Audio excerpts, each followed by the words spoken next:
4분기 정도 가면 다시 뭐 힘차게 박차 오르리라고 생각이 되고요. 상당히 큰 폭으로 성장하는 그런 그림이 좀 나오지 않을까 이런 생각이 듭니다. 를 조금 더 관심을 갖고 봐야 될 구간 아닐까?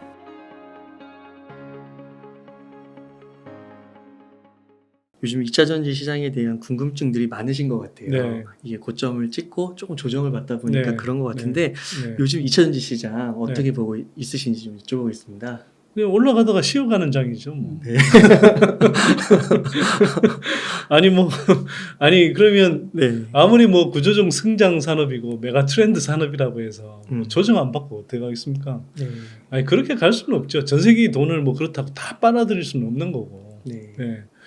우리가 보통 진짜 이게 복리의 마법이 무섭다는 게 그런 거거든요. 이게 거꾸로 이걸 주가 지수에 한번 대입을 해보시면 또는 2차전지 섹터에 대입을 해보시면 연초부터 해서 지금 한 7월 중순 정도까지 중간중간에 기복을 그리면서도 상당히 가파르게 올라왔잖아요. 네. 그럼 그 추세로 또 계속 뭐 몇 년 동안 간다. 네. 이렇게 생각해 보시면 사실은 여기에 예를 들어서 2배가 올랐는데 다시 2배가 오르고 2배가 오른다. 이런 식으로 생각을 해버리면 굉장히 그 주가 상승률이 가파르거든요. 네. 그게 뭐 예를 들어서 올해 에코프로나 몇몇 업체처럼 뭐 일부의 사례가 아니고 섹터 전체가 그렇게 움직인다 그러면 그거는 정말 뭐 한국 주식시장 전체의 자금을 다 빨아들여야 될 수준일 수도 있는 거거든요. 네. 그렇게 성장하지는 않아요. 아무리 그 2차전지 시장이 구조적인 성장 섹터라고 하더라도. 그래서 당연히 중간에 쉬어가는 흐름이 있고요. 특히 소재 쪽이 그 뭐 양극재 업체들 중심으로 해서 2분기 실적이 조금 슬로우했죠. 그래서 이건 뭐 기본적으로는 중국 전기차 시장이 공급 과잉 상태에 빠지면서 좀 전반적으로 이제 광물 가격도 좀 떨어지고 그러면서 이제 그걸 양극재 판가에 전이하는 과정에서 이제 이른바 레깅 효과라고 하는데 그 시차가 좀 발생하면서 2분기 실적이 좀 저조했고 아마 3분기도 다소 조금 뭐 부진한 흐름을 이어갈 것 같아요. 물론 이제 4분기부터 다시 본격 반등할 것 같긴 한데 네. 어쨌거나 이제 그런 흐름들을 조금 반영하고 있는 것 아닌가 이런 생각이 들고요. 그러나 우리가 뭐 제가 이제 계속 누누이 말씀드리지만 2차 전지 산업이라는 것이 향후에 뭐 1, 2년 성장하고 말 게 아니고 10년, 20년 이상, 뭐 30년 이상 이렇게 성장할 수 있는 산업이기 때문에 그 과정에서 본다면 여전히 일시적인 어떤 변화 또는 그 주가 흐름으로 보면 조정인 거고 향후에 성장할 여력은 여전히 크다. 이렇게 생각하고 좀 어차피 2차전지 섹터를 중장기적인 호흡으로 긴 호흡으로 좀 보시는 분들이라면 걱정하실 필요 없는 흐름 아닌가 이렇게 생각을 하고요. 다만 단기적으로는 예를 들어서 이게 최근에 좀 조정을 뭐 받고 있다고는 하더라도 여전히 이제 연초 대비하면 주가들이 상당히 좀 많이 올라와 있잖아요. 그렇기 때문에 그런 관점에서는 조정이 오는 구간에서 분할 매수하는 느낌으로 그리고 조금은 긴 호흡으로 중장기적인 호흡으로 보셔야지 지금 같은 구간에서 연초나 뭐 상반기 때처럼 뭐 한두 달 투자해서 막 50%뭐 경우에 따라서 100% 이상 수익 나는 그런 구간을 예상하고 이제 들어오시면 안 된다. 지금부터는. 저는 좀 그렇게 보고 있습니다. 네. 그 4분기부터는 조금 반등의 기미가 보일 것이다라고 실적 측면에서 그렇고요. 일시적으로 조금 그 여러 가지 이유가 좀 겹쳤는데 광물 측면에서도 그렇고 그다음에 이제 뭐 GM이라든지 일부 이제 배터리 업체들이 미국 완성차 업체들과의 이제 합작 공장의 가동이 좀 뭐 이런저런 이유로 조금 지연이 됐어요. 그러면서 가동률이 본격적인 이제 가동이 조금 지연되면서 발생한 일시적인 흐름인데 이게 이제 뭐 3분기까지는 다소 좀 그런 흐름이 반영될 수는 있어도 4분기 정도 가면 다시 뭐 힘차게 박차 오르리라고 생각이 되고요. 특히 4분기로 가면 미국 전기차 시장이 본격적으로 급성장하는 상반기 때도 50% 이상 성장했지만 3분기도 성장하겠지만 4분기에 가면 상당히 큰 폭으로 성장하는 그런 그림이 좀 나오지 않을까 이런 생각이 듭니다. 그때는 이제 뭐 장비주의 그런 기업들도 투자가 원활하게 좀 돌아가는 거고 가동되는 거고 그렇게 볼 수 있는 걸까요? 그래서 굳이 이제 뭐 질문을 하시니까 2차 전지에서도 이제 소재와 장비를 좀 나눠보면 사실은 평균적으로 봤을 때는 올해 그 2차 전지 섹터가 올랐다고 하더라도 대체로 이제 소재주들이 뭐 훨씬 더 강세를 보이면서 이제 올라왔잖아요. 네. 장비주들 중에서는 뭐 일부 업체들이 주가가 좀 많이 오른 종목들이 있어도 대체로는 이제 그 소재주들에 비해서는 좀 많이 못 움직였죠. 그런데 하반기부터는 저는 장비주들도 좀 본격적으로 랠리를 펼치지 않을까 이런 생각을 좀 하고요. 그 이유는 아까 말씀드렸듯이 상대적으로 2차 전지 소재주들이 조금 단기적인 뭐 일시적인 흐름이지만 실적이 조금 부진해질 수 있는 반면에 장비주들은 이제 국내 배터리 3사와 해외 그 유럽이라든지 미국이라든지 이런 배터리 셀 업체들의 본격적인 발주가 잇따르게 되고요. 거기에 더해서 코로나 시기를 지나면서 좀 뭐 그때 수주했던 저가 물량들이 올해 상반기까지 이제 반영이 되면서 좀 실적이 잘 안 나왔는데 하반기부터는 장비주들의 경우에는 하반기부터 실적까지도 되게 가파르게 상승하는 구간으로 들어갈 거다. 네. 그렇게 보면 2차 전지 장비주들은 실적과 수주가 동시에 급승장하는 그런 구간으로 들어갈 거기 때문에 그런 측면에서는 상대적으로 좀 2차 전지 장비 업체들을 조금 더 관심을 갖고 봐야 될 구간 아닐까? 좀 이렇게 보입니다. 그렇군요. 그러면은 좀 이제 뉴스에 나오는 네. 것들 한번 질문을 드리고 싶은데 그 테슬라에 네, LFP 배터리를 탑재해서 네, 이제 벌써 25일인가요? 보통 네. 모델 Y는 벌써 네. 인도가 이제 시작되고 네, 다음 달에는 이제 뭐 M3P인가요? 네, M3P 배터리라고 네, 하네요. 또 네. 그게 성능이 뭐 좋아진 배터리가 네, 중국산 배터리가 탑재돼서 네, 다음 달 뭐 10월 이렇게 해서 또 판매를 시작한다고 하더라고요. 네, 그래서 이제 이게 중국산 배터리의 기술력이 네. 상당하다. 한국 배터리 위협이 되는 게 아닌가 뭐 이렇게 네. 보는 시각이 있더라고요. 네. 당연히 그건 뭐 중국 그 배터리 업체들과 한국 배터리는 결국은 뭐 세계 시장을 놓고 보면 가장 치열하게 이제 경쟁하고 있는 업체들인데 뭐 결론만 말씀드리면 사실 뭐 저희는 계속 말씀드려 왔지만 한국 배터리 업체들이 중국을 제외한 시장에서는 아마 이제 1등의 지위를 굳건히 가져갈 거다. 기술력도 한 단계 위고 또 전반적으로 고가 시장을 이제 석권하면서 뭐 적어도 이제 기업의 매출 규모라든지 수익성이라는 관점에서 보면 당장은 그렇게 안 보일지 모르겠지만 미국 시장이 이제 굉장히 빠르게 커지고 또 유럽 시장에서도 상대적으로 60% 이상의 높은 점유율을 가져가면서 최소 5, 60% 이상의 이제 높은 점유율을 가져가면서 한국 배터리 산업이 이제 가장 빠르게 성장할 구간으로 들어간다 이렇게 이제 보는 건데요. 다만 그렇다고 해서 뭐 중국 배터리 업체들이라고 해서 가만히 있겠습니까? 네. 예. 그리고 기술적인 측면에서도 계속 이제 우리 배터리 3사도 계속 개발하는데 그 사람들이라고 계속 놀고만 있지는 않을 거 아니에요. 그렇죠. 그래서 이제 그런 관점에서 보시면 되는데 다만 하나 경계해야 될 건 이걸 좀 너무 과장법을 세게 쓰시는 정권가의 전문가들도 있고 네. 뭐 애널리스트 분들도 있고 또 언론들 중에서도 너무 이제 이걸 이른바 낚시질 하려고 네.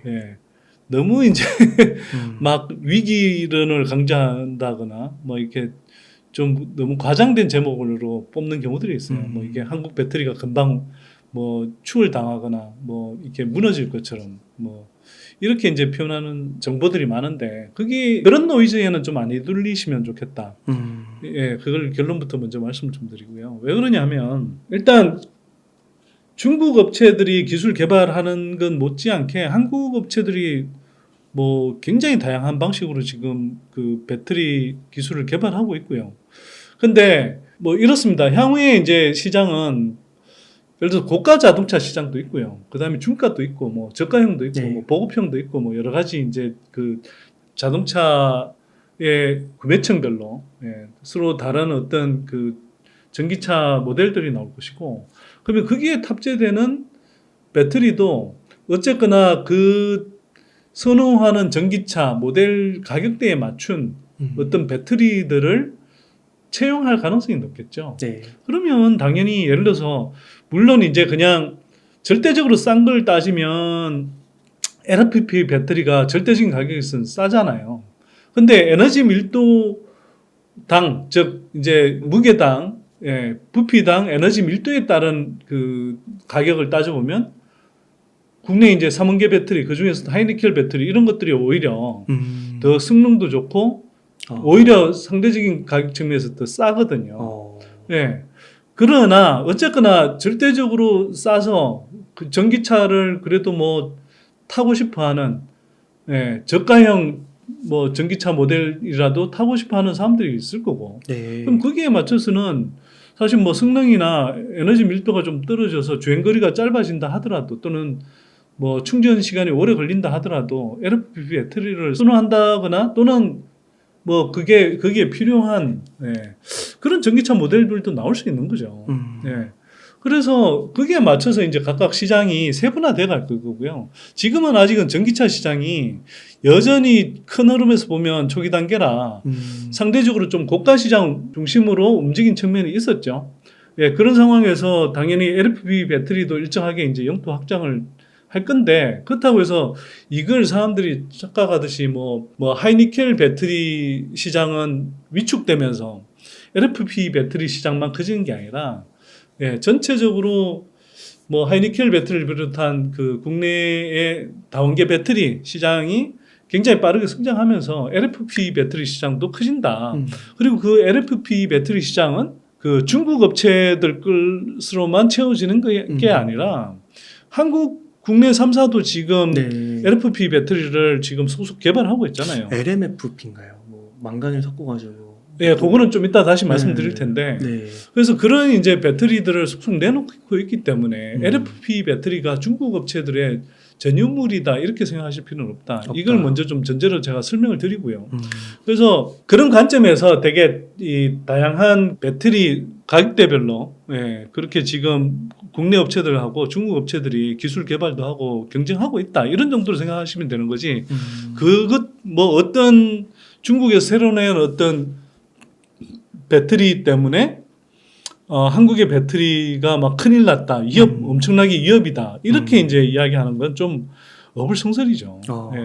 그런 뉴스들이 너무 많이 나오는 것 같아요. 아니 그러니까 그게 아니 어떻게 그럴 수가 있겠냐고요. 근데 그 생각해 보면 LFP 배터리라는 것은 기본적으로 싸긴 한데, 근데 물성으로 보자면 에너지 밀도가 높을 수가 없잖아요. 그러면 당연히 중국 업체들 입장에서는 어쨌거나 에너지 밀도가 높지 않기 때문에 최대한 그걸 이런저런 방식으로 조금 변경해서 조금 기술을 개선해서 조금이라도 에너지 밀도를 높이거나 또는 한편으로는 충전 속도를 조금 높이는 이런 식의 이제 기술 개발을 해가는 거고요.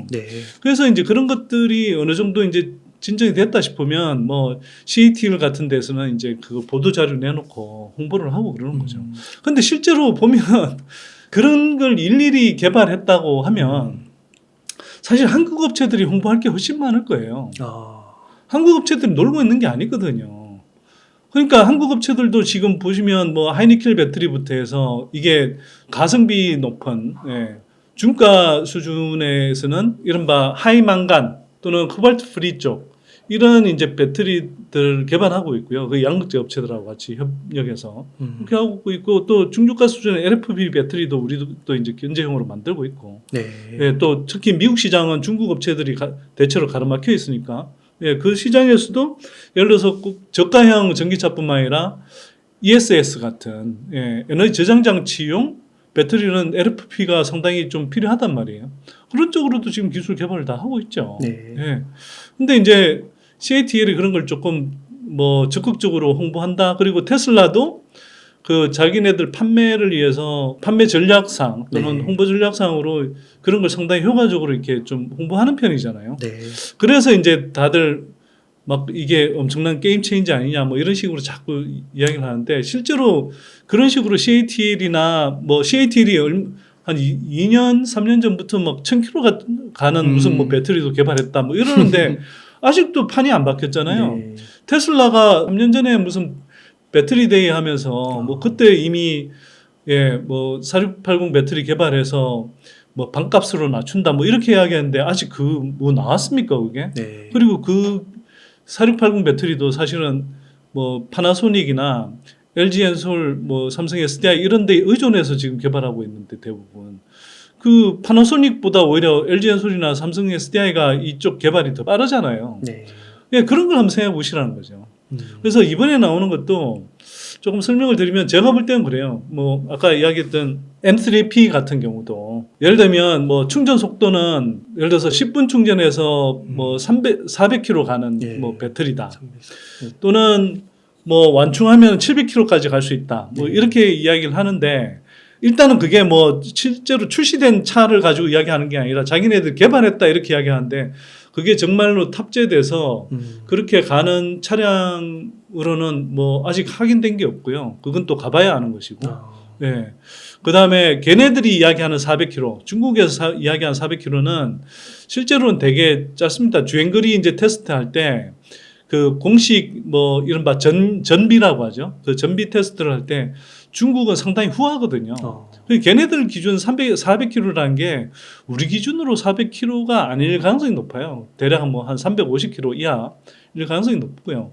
그 다음에 이게 기본적으로는 LFP가 워낙 이제 충전 속도가 낮다 보니 그 뭐 이제 그걸 개선했다라고 이제 자랑하는 건데 사실은 우리 지금 뭐 하이니켈 배터리나 이런 것들은 다 기본적으로 10분 충전해서 400km 갈 수 있는 그런 배터리는 기술은 다 개발해 있는 상태예요, 이게. 예, 그게 그러니까 그걸 가지고 게임 체인저가 된다. 뭐 한국 배터리 산업이 뭐 무너질 거다. 이런 식으로 이야기하는 것은 좀 어불성설이죠.